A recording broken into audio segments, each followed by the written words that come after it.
Dear Tony, I think it right that you should have the attack. Perhaps you'll find it an interesting, if painful, memento. This is horrible. My best friend mysteriously died. Who's to blame for this event? Something is certainly going on. What is it? What was going on? You're on your own now. What you end up remembering isn't always what you actually witnessed. It was an accident. Legally, yes. Morally, no. So what were you doing there? We may never know the truth. How are we to know that our lives are entwined? Forever.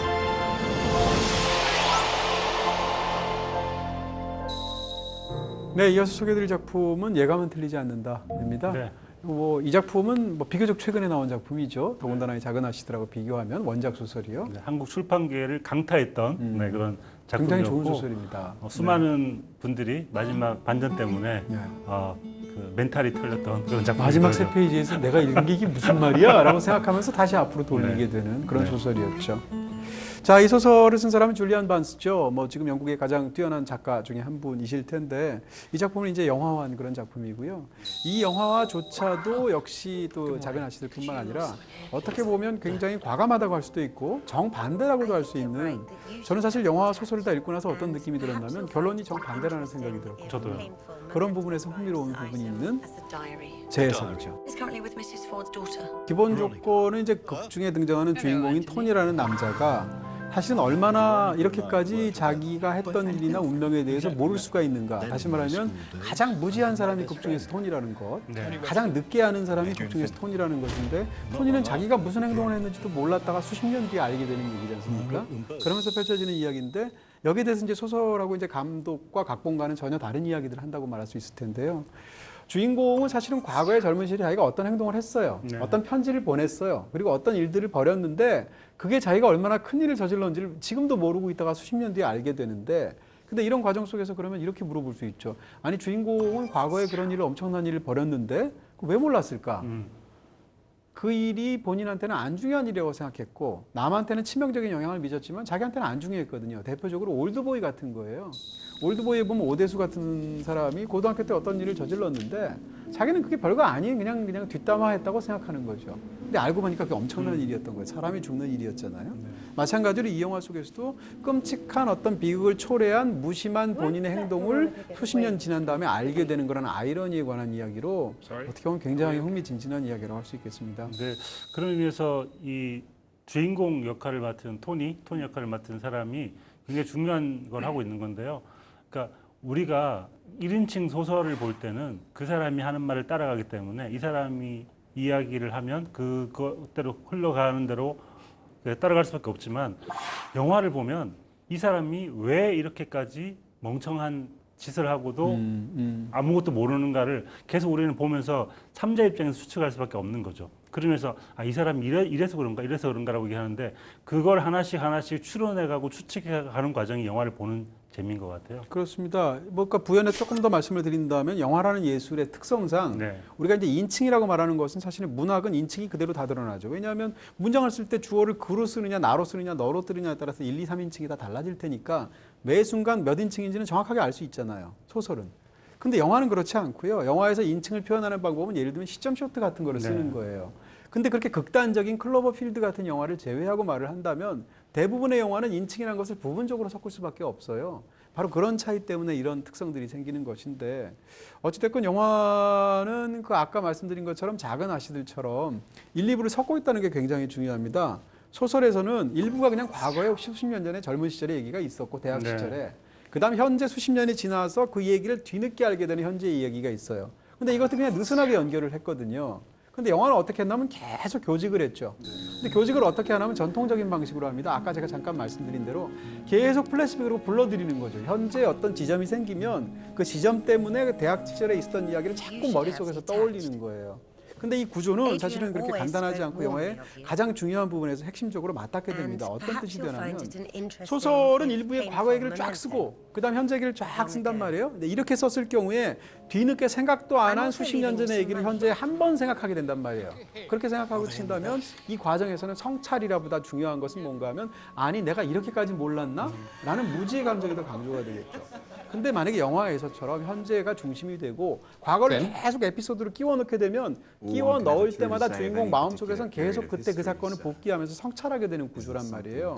이게 왜 중요한가 하면 소설에서는 성찰이 중요한 게 아니라 인간의 그 무지가 핵심이에요. 그래서 이렇게까지 모를 수밖에 없는 인간의 어떤 비참함, 그런 무지한 상태에 대한 황폐함 이런 걸 다루는 게 소설의 핵심이라면 영화의 핵심은 뭔가 하면 그렇게 잘못했던 나에 대한 인지, 성찰 이게 중요하기 때문에 성찰했으면 그 다음 과정은 뭔가요? 그것을 교정하기 위해서 자기가 속죄를 하거나 구원을 향해서 나아가거나 교정을 하는 게 중요하지 않습니까? 이것이 바로 영화의 후반부에 등장하는 결정적인 차이가 된다는 것이죠. Okay. I went to Highgate to see a woman I'd had a relationship with when I was an undergraduate. Recently become reacquainted. No, not at all, no. No. Moving on, we broke up is the point, while we were still at university. Not long after, she formed a relationship with my best friend. And I wrote them both a very nasty letter. 영화의 후반부에 보면 이야기 경제성이라는 측면에서 좀 이상한 장면이 있어요. 딸한테 과거에 대학 시절에 무슨 일이 있었는지를 말해주는 장면이 있습니다. 근데 말해줄 때 이미 관객 입장에서 무슨 일이 있었는지를 다 알아요. 끝부분이기 때문에. 근데도 불구하고 그러면 그럴 경우에 영화적으로 어떻게 하면 말하는 신용만 하고 그 장면을 생략하고 넘어가거든요. 왜냐하면 정보가 없으니까. 근데 이 영화는 그 장면을 상당 부분 계속 들려줘요. 그 이유는 뭔가 하면 주인공이 자기 일을 정확하게 이전에는 윤색했을 수도 있고 까먹었을 수도 있고 일부러 바꿨을 수도 있는 그런 이야기를 사실대로 딸한테 말해주는 일종의 수행적인 언어를 하는 거예요. 그렇게 함으로써 결과적으로는 기억을 교정하고 그런 교정하는 행동 자체가 사실은 속죄나 구원하고도 관련이 있겠죠. 그런 부분에서 흥미롭죠. 중간에 토니가 어떤 일 때문에 엽서를 쓰면서 혹은 편지를 쓰면서 두 사람을 향해서 증오의 말을 막 쏟아냅니다. 네. 그럴 때 어떤 얘기를 하냐면 Indeed, I hope you get so involved that the mutual damage will be permanent. Part of me hopes you'll have a child, because I'm a great believer in time's revenge. 결국에 알고 보면 시간의 복수를 믿는 사람인 토니가 시간한테 복수를 당하는 이야기예요. 그렇게 볼 수 있겠네요. 그러니까 시간에 대해서 무지하고 그 긴 시간 동안 아무것도 몰랐던 토니를 향해서 오랫동안 칼을 갈고 있었던 시간이 와서 토니의 뒤통수를 치는 이야기이기 때문에 어쩌면 그 시간에 대한 수정을 하기 위해서는 토니가 후반에 갈수록 말을 많이 할 수밖에 없는 플롯인 것 같아요. 굉장히 멋진 말이고 정확한 말이라는 생각이 드네요. 근데 예를 들어서 본인이 잘못한 게 치명적인 잘못이라도 어제 잘못한 거라면 오늘 물론 그것을 완전히 만회할 수는 없지만 최대한 속죄할 수 있겠죠. 네. 근데 그게 수십 년이 지났어요. 심지어는 당사자가 지금 없어요. 네. 그런 상황이 되면 그것을 교정할 수가 없잖아요. 그러니까 시간으로부터 복수를 받는다는 표현이 딱 맞지 않을까라는 생각이 드는 건데요. 사실은 이 이야기는 얼핏 생각하면 이제 내가 베로니카라는 여자하고 사귀었단 말입니다. 주인공인 토니가. 네. 근데 자기가 사귀었던 여자친구가 자기의 가장 친한 친구인 에이디어랑 무슨 잘못된 만남 같나요? 근데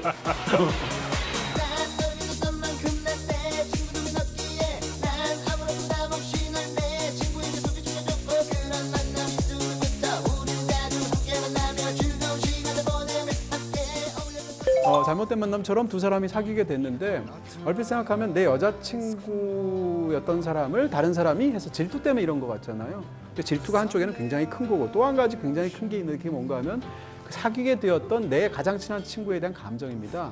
그 감정은 뭔가 하면 동경의 감정이거든요. 저 친구가 너무 멋있거든요, 에이드리언이.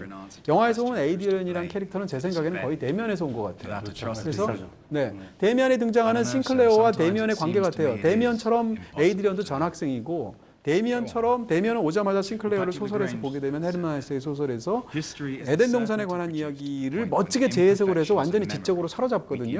근데 여기서는 헨리 팔스에 관한 이야기를 지적으로 멋지게 해서 사로잡는단 말이에요. 그리고 원래 교우 관계 속에서는 주인공은 주변엔 다 띨띨하고 그냥 뭐 세속적이고 이런 친구들밖에 없는데 너무 멋있는 친구가 오게 된 거죠. 이것도 둘의 공통점이에요. 이런 상황 속에서 주인공은 에이드리언처럼 되고 싶고 이 친구를 너무 동경하고 있는 상황이죠. 그러니까 동경과 사랑을 한꺼번에 잃는 그런 두 사람의 만남이 되니까 폭발하게 된 겁니다. 그런 부분에서 사실은 에이드리언과의 관계가 영화에서는 굉장히 적게 나오지만 아주 중요한 관계다라는 거죠. 자, 이 영화도 이제 결말에 관한 부분 얘기를 안 할 수가 없을 것 같아요. 왜냐하면 그것이 재해석의 핵심이니까. 역시 이것도 이 영화를 아직 혹은 소설을 아직 보지 못하신 분들이라면 이 얘기는 나중에 보시는 게 좋을 것 같고요. 네.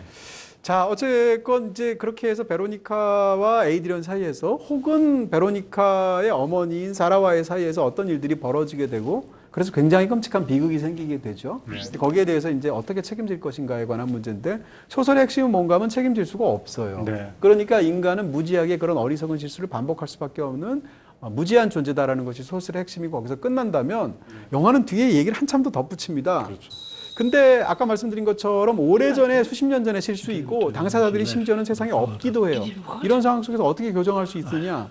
교정이 안 되잖아요. 그러니까 영화에서는 소설에서 나오지 않았거나 나왔지만 별로 안 중요한 캐릭터를 굉장히 키우는 거죠. 그게 누군가 하면 바로 자기가 이혼한 전처 그리고 자기의 딸 얘기인 거죠. 딸이 또 낳는 아이. 그렇죠. 딸이 또 임신해서 아이를 낳게 되니까 그 상황이 에이드리언하고도 비슷한 부분이 있는 거죠.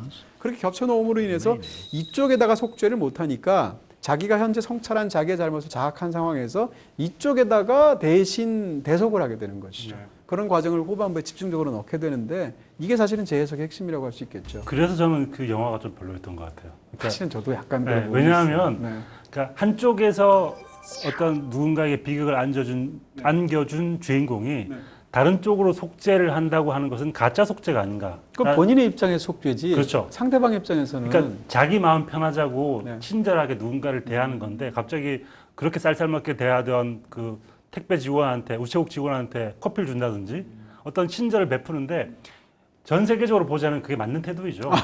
전 세계적으로. 선의 총합으로 네. 본다면. 하지만 네. 그것은 자기의 마음이 편하자고 하는 속죄이지 진정한 속죄가 아니기 때문에 그것을 영화 후반부에 보여주는 것은 사람들에게 잘못된 그런 속죄의 방식을 알려주는 게 아닌가라는 생각이 들고 특히 마지막 부분에서 이 토니가 그 손자와 함께 웃는 장면에서 영화가 끝난다는 것은 저는 굉장히 불쾌할 정도의 엔딩이 아니었나 싶어요. 굉장히 얇은 어떤 해피엔딩 같은 느낌이 사실 있고요. 네. 저는 그럼에도 불구하고 영화 굉장히 재밌었어요. 네. 재밌음에도 불구하고 원작은 워낙 뛰어난 소설이고 원작은 끝내야 될 타이밍에서 정확하게 끝났기 때문에 주는 충격이 엄청난 소설이었는데 그 뒤에 덧붙인 이야기들은 희망적이고 따뜻한 이야기이긴 하지만 사실은 굉장히 우리한테 너무 익숙한 이야기들이기도 하고요. 네. 그리고 마지막 순간에 말씀드리는 것처럼 오히려 어떻게 원작과는 정반대의 이야기를 하고 있는 건데 한편으로는 그런 생각이 들거죠. 이럴 거면 왜 굳이 저 원작을 가지고 영화했을까라는 생각이 들 정도로 왜냐하면 전혀 다른 정반대의 두 가지 인간관을 얘기하고 있는 영화니까 그런 면에서도 좀 아쉬움이 있었죠.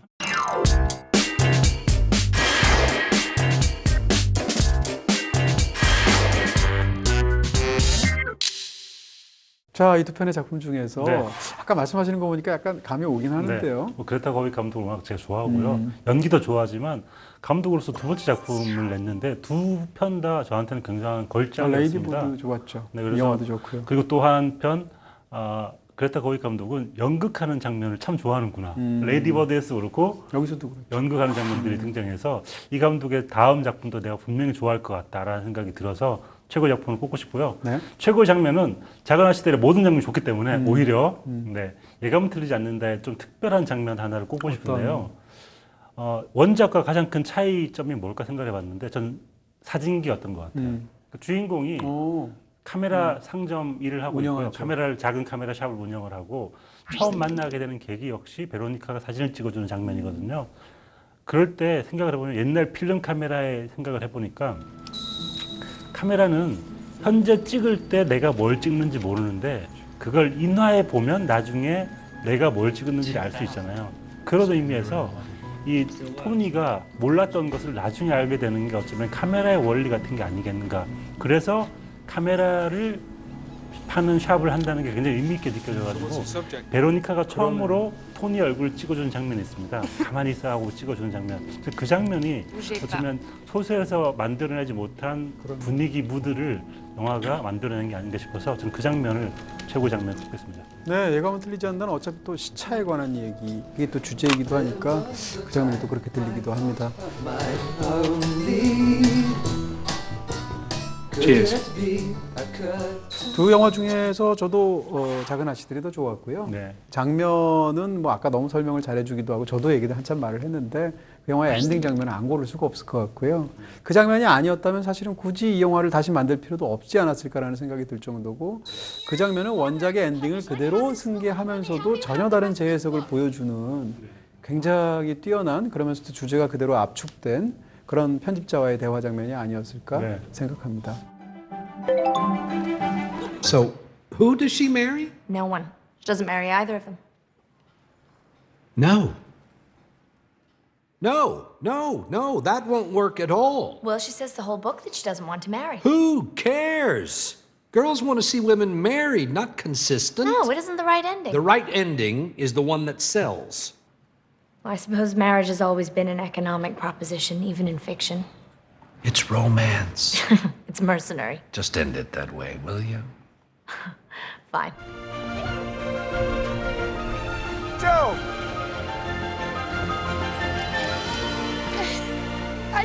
I don't want you to leave. I want you to stay. You do? Yes.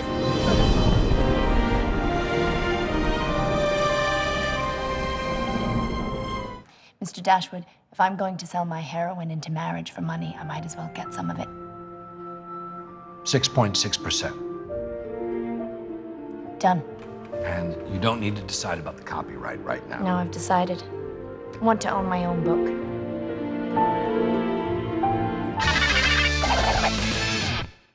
네, 이렇게 해서 원작을 새롭게 해석하다라는 주제로 두 편의 원작의 의미를 더 잘 살리기도 하고 원작과 정반대로 하기도 하고 그나저나 자원아 씨들은 왜 각색상을 못 받았을까요? 각색상 주었어야 되는 게 아닌가라는 충분히 생각이 받을 들고. 수 있든 아카데미의 모든 선택을 지지하지만 뭐 그 선택에 환호성을 올렸던 이동진 평론가님도 지지하지만 네. 각색상에 대한 만큼은 좀 이의를 제기하고 싶습니다. 네, 충분히 받을 수 있을 만한 자격이 있죠. 네. 자, 이 두 편 모두 ETV에서 보실 수 있고요. 저희는 다음 주에 뵙도록 하겠습니다. 감사합니다. 수고하셨습니다.